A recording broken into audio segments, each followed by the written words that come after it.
देखिए, लोकसभा चुनाव के परिणाम आने के बाद वीआईपी पार्टी के सुप्रीमो मुकेश सहनी अब विधानसभा के चुनाव प्रचार प्रसार में लग गए हैं।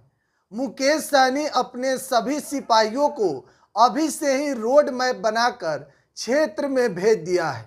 चाहे रुपौली उपचुनाव की बात करें तो मुकेश सहनी आरजेडी के समर्थक उम्मीदवार बीमा भारती के लिए दिन रात एक कर दिए हैं। मुकेश सहनी के पार्टी के तमाम नेता दिन में भी प्रचार कर रहे हैं और रात में भी प्रचार कर रहे हैं। देखिए, मुकेश सहनी को लोकसभा में आरजेडी ने 3 सीट अपने कोटे से दी और तीनों सीट पर मुकेश सहनी ने पूरी मजबूती से चुनाव लड़ा।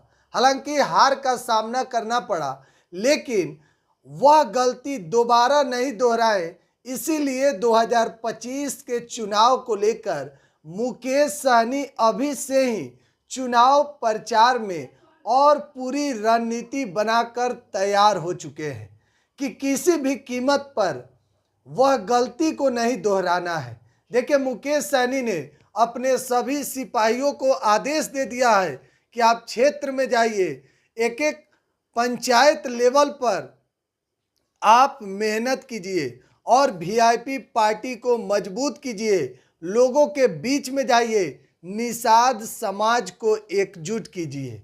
मुकेश सहनी जो कि पूर्व में मंत्री रह चुके हैं और इस बार लोकसभा चुनाव में लगभग 230 से अधिक जनसभा को तेजस्वी यादव के साथ में संबोधित किए। मुकेश सहनी जहां भी जा रहे थे, पूरे हेलीकॉप्टर के गड़गड़ाहट से एक दिन में कई जनसभा को संबोधित कर रहे थे।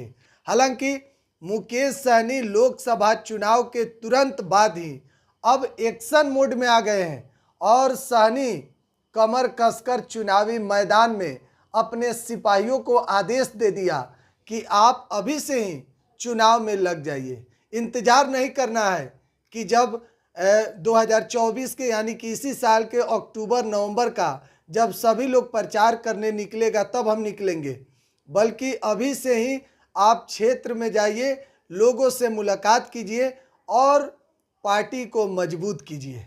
मुकेश सहनी पूरी तरीके से जो उनका प्लान है वह बन कर रेडी हो चुका है और फिलहाल रुपौली में जहां उपचुनाव होना है, आरजेडी ने बीमा भारती को वहां से चुनावी मैदान में उतारा है, तो मुकेश सहनी फिलहाल बीमा भारती के लिए उनके पार्टी के तमाम नेता प्रचार प्रसार कर रहे हैं, दिन में भी और रात में भी। तो कहीं ना कहीं 2025 के चुनाव को लेकर मुकेश सहनी पूरी तरीके से तैयार हैं। और आपको एक बात बताएं कि 2025 में भी मुकेश सहनी आरजेडी के साथ मिलकर यानी कि इंडिया अलायंस के साथ मिलकर चुनाव लड़ेंगे।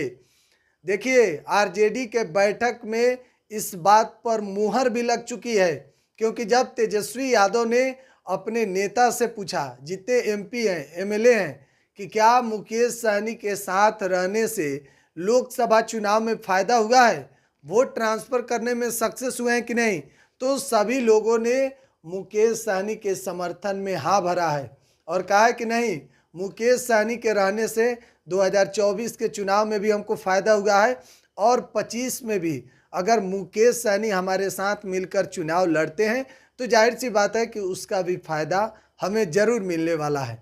तो यह इस बात पर मुहर लग चुकी है कि मुकेश सहनी महागठबंधन का हिस्सा रहेंगे। 2025 में कितना सीटें मिलता है यह देखने वाली बात होगी। तब तक के लिए लगातार अपडेट दे रहे हैं बिहार एक सोच पर बने रहें। बहुत बहुत धन्यवाद।